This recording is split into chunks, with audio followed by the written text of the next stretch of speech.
Assalamualaikum warahmatullahi wabarakatuh. Salam Sobat Sasar BM. Bicara tentang puisi tentunya tidak akan pernah ada habisnya. Selalu ada pertanyaan yang menimbulkan rasa penasaran. Salah satu yang membuat saya penasaran dan mungkin Sobat BM di rumah penasaran adalah tentang musikalisasi puisi. Nah, musikalisasi puisi itu apa? Tentunya saya ditemani oleh Kak Roy Sinendaldi di sini, Kak. Salam Sobat BMTV, ketemu lagi kita. Entah ke episode berapa ini? 22, 21? 21. 21. Kita akan berbicara tentang musikalisasi puisi. Ya.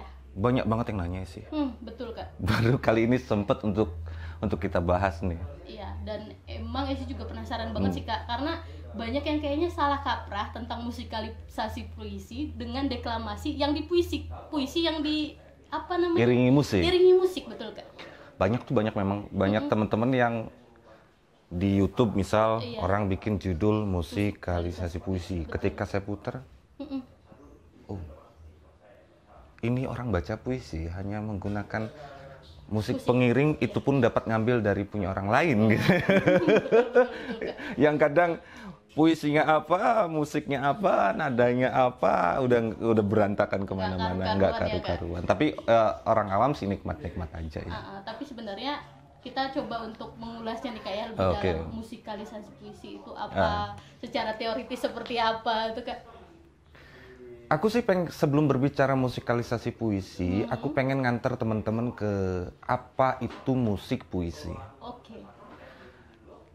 Dulu tuh ada kajian yang disebut WMS kalau tidak salah, Word and Music Studies, itu membicarakan bagaimana kata dan musik itu ada. Bagaimana musik di dalam kata itu hadir. Bagaimana musik diciptakan oleh kata. Susunan-susunan kata membentuk musiknya tersendiri, sehingga di dalam puisi kita mengenal istilah musikalitas puisi. Musikalitas puisi ini dapat dibangun dari diksi. Diksi yang dimaksud adalah ketepatan, tidak hanya ketepatan penempatan, tetapi juga ketepatan jumlah suku kata. Kalau di zaman Jawa dulu, di puisi-puisi Jawa, Sunda itu kita kenal banget guru wilangan dan sebagainya. Itu juga bagaimana kita menetapkan diksi agar dia tuh membentuk bangunan nada yang indah. Bagaimana kita juga mengatur enjambement agar kemudian penggalan-penggalannya itu juga menjadi bagian pembangun musik. Bagaimana kemudian kita menempatkan bagian lariknya dan sebagainya.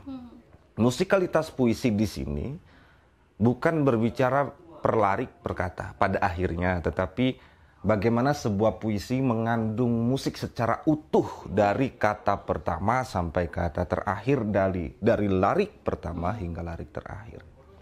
Word and Music Studies ini berhutang pada tulisan yang ditulis oleh Kelvin pada awal abad 20 yang berjudul Music and Literature. Ini pun penekanannya bagaimana kata itu memiliki musik. Kata memiliki musik. Musik dibangun oleh kata. Bukan fokusnya pada tune, bukan fokusnya pada musik, tetapi fokusnya pada kata yang bermusik.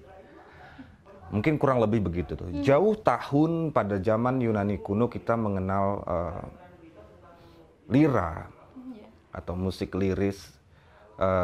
Bagaimana puisi ketika itu dinyanyikan oleh para penyair. Sehingga ada pandangan bahwa sebetulnya puisi itu tidak pernah dibacakan. Sebetulnya lirik lagu itu juga tidak ada bedanya dengan puisi. Sebetulnya seni musik dan seni puisi itu tidak terpisah. Tetapi di sini kita juga harus mengenal bahwa saat kita mulai mengenali budaya modern dengan kodifikasi, pemisah-pemisah, dan juga kita mengerti bahwa banyak sekali upaya klasifikasi dan pendefinisian. Musik dan puisi kemudian mengalami pemisah yang tegas. Artinya seni musik terpisah, seni puisi juga terpisah. Sejak kapan itu, Kak? Ya, setidaknya sejak abad 20-an mungkin ya. Saya belum mengecek secara pasti, tapi di sekitar itu. termasuk yang tadi dikatakan bagaimana word and music studies didahului oleh word and literature oleh Kelvin.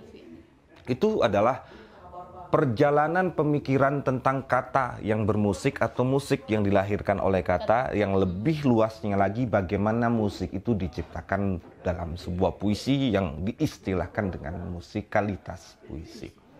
Itu pertama tuh.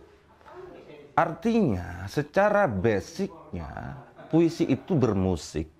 Oleh sebab itu ketika orang mendeklamasikan puisi, saya selalu ingatkan bahwa hati-hati dengan nadanya. Walaupun puisi-puisi sekarang itu musikalitasnya boleh disebut agak rendah karena kurang memikirkan tune, kurang memikirkan nada, kurang memikirkan enjambement yang lebih teliti. Bagaimana dia menciptakan sesuatu yang tidak hanya sekadar makna kata, tetapi makna nada dan sebagainya dan sebagainya. Pokoknya panjang. Di situ baru kita melihat, kalau tadi di zaman Yunani kuno puisi itu dinyanyikan, lirik yang berarti dari kata lira dan sebagainya. Kemudian di masa modern terpisah, dia menjadi cabang yang berbeda, urusan yang berbeda, kesenian yang berbeda. Di sini pun saya ingin mengatakan bahwa yang pada mulanya puisi dinyanyikan, hari ini kita menyanyikan puisi, apakah dia sebetulnya adalah sesuatu yang sudah dilakukan di masa lalu? Iya. Tetapi hari ini kita kemudian memahami musikalisasi puisi sebagai alih wahana karya sastra dari teks kepada nada. Nah, bagaimana tuh teman-teman yang baca puisi diiringi musik, yang musiknya nyomot kanan kiri, nadanya nggak tepat dan sebagainya, tapi orang termehek-mehek karena memang satu, kepekaan telinganya juga mungkin setiap orang beda-beda, pemahaman tentang puisi juga ada beda-beda, sehingga semrawutlah pemahaman orang tentang musikalisasi puisi. Bahkan rata-rata sekarang orang berpikir musikalisasi puisi, baca puisi diiringin musik. Iya Kak, betul. Dan memang rata-rata yang saya lihat di YouTube juga nih Kak, banyak banget yang tulisannya itu judulnya adalah musikalisasi puisi. Tapi pas diklik ternyata ya puisi, membaca puisi dengan nada, dengan iringan musik, instrumentalia ya. Betul. Ya, kita harus balik deh ke apa fungsi akhiranisasi. Di situ kan musikalisasi puisi. Isasi, akhiran isasi itu membentuk kata benda yang memiliki arti proses. Ketika kita berbicara musikalisasi berarti berbicara soal proses memusikkan. Memusikkan apa? Musikalisasi puisi berarti memusikkan puisi. Di sini kodenya adalah musikalisasi puisi berarti bukan fokus pada bagaimana puisi, tapi bagaimana menciptakan nada dari sebuah puisi. Puisi yang disebut musikalisasi puisi itu dilagukan, dinyanyikan, punya bangunan-bangunan nada yang sudah dibuat, diiringi oleh musik yang memang sudah include di sana, nah itu musikalisasi puisi. Dan Desi salah satu orang yang salah kaprah mungkin Kak, memaknai itu. Memang dunia kesenian itu penuh dengan inovasi. Banyak kemungkinan di masa depan tuh musikalisasi puisi berkembang menjadi sangat berbeda. Tetapi kan yang namanya berkembangan tuh maju, bukan mundur.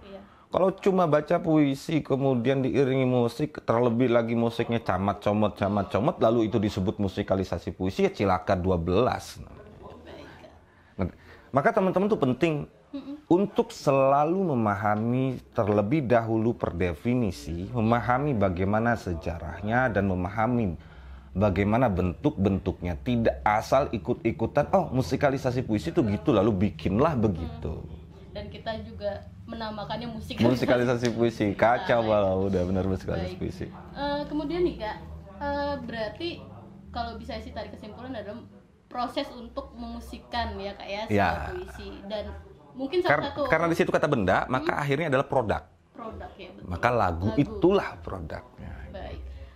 Mungkin salah satu musisi kali ya Kak ya, kita sebut musisi yang apa namanya selalu melakukan atau menginstrumentalkan atau membuat musikalisasi puisi adalah Ari Reda kali ya Kak ya? Oh ya, Ari Reda keren-keren. Keren. Dia menjadi salah satu pendorong pergerakan musikalisasi puisi di Indonesia. Lagu-lagunya enak banget. Dia dapat menafsir puisi, memberikan warna dan nafas puisi itu berdasarkan interpretasinya. Tentu tidak harus sama persis sebagaimana keinginan penyair, tetapi sejauh ini aku melihat Ari Reda mampu menginterpretasikan nada puisi dalam nada-nada lagunya.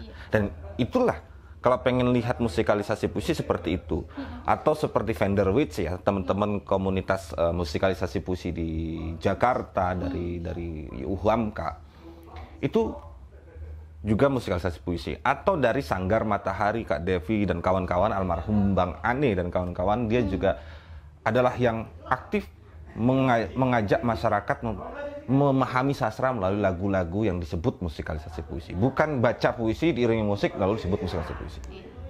Artinya kita sepakat Kak, kalau dari penjelasan Kakak tadi bahwa puisi yang kemudian diiringi dengan instrumen itu bukan sebuah musikalisasi puisi ya Kak ya? Iyalah, dan kalau ada panitia bikin lomba musikalisasi puisi, kemudian ketentuannya semacam itu dibaca dan diiringi musik disebut musikalisasi puisi, jangan dilakukan. Karena tidak sesuai dengan apa maksud dari musikalisasi puisi. Selain merusak tatanan keilmuannya, juga merusak tatanan konsepsi musikalisasi puisi itu sendiri. Dan teman-teman yang di YouTube pahami bahwa musikalisasi puisi itu tidak begitu. Iya, dan itu sesuatu yang salah kaprah ya Kak ya. Iya. Baik, kemudian juga Kak, Esi pernah dengar bahwa muncul sebuah perdebatan bahwa musikalisasi puisi itu tidak boleh ada ref di dalam sebuah musikalisasi puisi, tidak boleh ada pengulangan di sana, pengulangan kalimat dan lain sebagainya. Ada juga yang justru membolehkan ya Kak ya, justru katanya harus ada pengulangan, kemudian harus ada pembeda mana yang dimusikalisasi puisikan, yang diubah menjadi nada, kemudian ada yang memang puisi yang dibacakan. Iya, benar, Nah, benar. itu seperti apa tuh Kak? Itu perdebatan di kalangan teman-teman pegiat musikalisasi puisi. Kakak tentu bukan pegiat musikalisasi puisi, meski beberapa kali bekerja sama dengan teman-teman untuk membuat sebuah produk musikalisasi puisi. Teman-teman di Sanggar Matahari, misal Bang Ane, almarhum, Kak Devi, teman-teman di Vanderwits itu berpandangan bahwa musikalisasi puisi itu adalah bagaimana menjaga teks tidak berubah. Dengan kata lain, tidak boleh ada pengulangan, tidak perlu ada ref seperti sebuah lagu pada umumnya, agar tidak adalah yang diulang, tidak ada yang salah dan sebagainya. Itu pendapat dari teman-teman sebagian ya, termasuk tidak boleh ada yang dibacakan. Udah nggak usah dibaca, semua dilakukan saja, nggak perlu ada selipan dibacakan. Ya, pandangan itu layak untuk diterima dan dijadikan bahan diskusi ya. Di sisi lain, pendapat lain adalah ya namanya musikalisasi puisi adalah melakukan puisi, tabiat puisi mengikut pada tabiat lagu. Maka adanya pengulangan, adanya ref dan sebagainya sah-sah saja selama itu atas dasar interpretasi yang baik dari si pengubah. Bagaimana dia tidak merusak puisi itu. Di sebagiannya lagi, yang namanya musikalisasi puisi itu wajib ada yang dibaca. Itu pandangan. Alasannya adalah apa yang membedakan lagu-lagu biasa dengan musikalisasi puisi kalau tidak ada sedikit pun teks yang dibaca. Berarti ada 3 pandangan di Ada situ. 3 pandangan, dan ketiganya bagi saya ya dapat disimpan untuk didiskusikan. Kalau saya secara pribadi, karena selama ini saya merasa bahwa musikalisasi puisi secara teori dan perkembangannya dan sebagainya masih banyak kemungkinan untuk digali. Tidak ada pembacaan, boleh pakai ref atau tidak pakai ref dan sebagainya, itu masih ya bebas saja, silakan. Sah-sah saja sesuai dengan kesepakatan masing-masing. Makanya saya sering tuh kadang ke teman-teman coba bikin kongres musikalisasi puisi Indonesia untuk membuat bagaimana, seperti apa aturan secara nasional. Selama ini aku pikir belum pernah ada aturan-aturan semacam itu belum terkodifikasi dan kita juga tidak bisa mengatakan mana benar mana salah. Ya, tetapi belum terkodifikasi. Ya, gitu. Ya. Jadi tidak Tidak bisa. Yang mana gitu ya, kayak. Tapi bagaimana kalau dalam lomba? Jurinya maunya gini, tapi ternyata kami bikinnya gini. Itu klise. Teman-teman kalau dalam lomba tuh tanya panitianya, konsepnya apa? Bahkan ada technical meeting. Ada technical meeting. Itu sepele lah, tapi dalam pementasan umum di luar perlombaan bebas saja. Bahkan aku pernah lihat tuh di beberapa video Rendra itu membaca puisi bersama Kanta Takwa, Saung Jago berjago sih. Iwan Fals, Kanta Takwa membacakan puisi kalau tidak salah Paman Doblang. Lalu si Iwan Fals nyanyi, Rendra membaca puisi itu keren banget juga sih. Jadinya kayak dramatisasi puisi pada akhirnya Kak ya. Itu kalau yang Kakak sebut, bener nggak sih Kak? Itu beda lagi, tapi nanti kita bahas ya. Kapan-kapan kita bahas apa yang dimaksud dengan dramatisasi puisi, apalagi sama-sama isasi. Betul, dan menarik sih kayaknya Kak.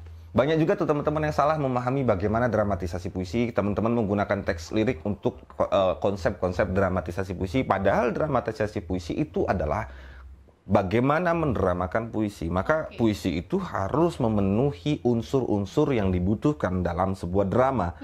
Tetapi kita bahas nanti. Nanti, baik.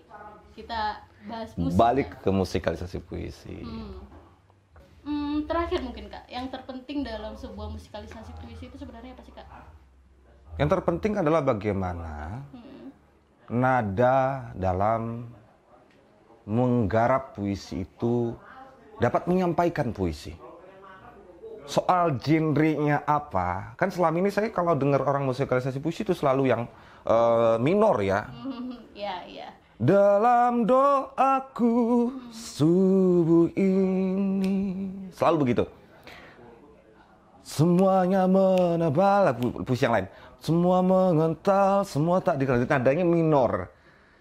Dan apakah tidak boleh dia dibuat dangdut, blues, boleh nggak? country, jazz? Boleh. Tapi belum pernah ada sih kayaknya Kak. Kalau yang dangdut, iya nggak sih?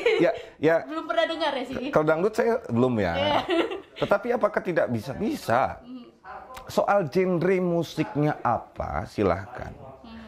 Kecuali nih. Kecuali ya. Kita sudah mengatakan bahwa musikalisasi puisi adalah genre musik. Oh, genre tersendiri ya. Tersendiri. Tetapi untuk bisa sampai pada kesepakatan ini kan prosesnya panjang sekali. Selama itu belum ada, selama puisi itu hanya musikalisasi puisi itu hanya konsepnya melagukan puisi, maka genre apapun yang digunakan tidak masalah. Mau dangdut juga nggak masalah. Kecuali sudah ada kongres musikalisasi puisi ya, Kak, ya? Bahwa musikalisasi puisi adalah genre.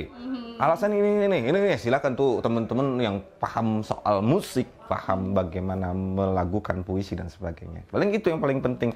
Sampai deh maksud puisi, jangan ngaco soal genrenya apa, silakan. Jangan sampai puisi senang sedih jadinya. Iya. Salah menginterpretasi. Salah menginterpretasi kayak puisi, misalkan puisi-puisi yang bernada mayor dibuat minor. Boleh nggak sih puisi bernada mayor diubah dalam lagu minor? Boleh, asal pesannya nggak rusak. Nah ini akan dibahas lebih panjang sebetulnya karena waktu kita nggak panjang. Betul. Aku sebenarnya pengen bilang, puisi itu ada nadanya memang minor, tapi dia bisa diubah menjadi mayor. Ada puisi yang mayor bisa diubah menjadi minor. Ada kode di mana tidak menjadi jembatan agar tidak rusak pesannya meski diubah dari mayor ke minor. Panjang, tetapi pertemuan kita hari ini sudah sangat panjang juga sepertinya. Saya kalau ini dilanjutkan mungkin bisa berapa episode ya? Tapi kapan waktu lah ya. Terima kasih juga teman-teman tuh udah nanya soal musikalisasi puisi. Sebetulnya saya nggak kepikiran. Iya baik, terima kasih Kak Rois. Terima kasih Sobat BM yang sudah menanyakan tentang musikalisasi puisi. Semoga jawaban dari Kak Rois tadi bisa menjawab pertanyaan. Jangan puas tapi. Jangan puas dan harus komentar. Harus komentar dan silakan tentu cari saja referensi-referensi yang lain karena saya bukan sumber kebenaran. Banyak hal yang bisa dicari, diulik ya. Dan tentunya didiskusikan. Didiskusikan. Jangan lupa like, share, subscribe, and comment. Salam berkarya dan berbagi inspirasi. Wassalamualaikum warahmatullahi wabarakatuh. Dalam doaku subuh ini. Tahu nggak lagunya? Gak tahu.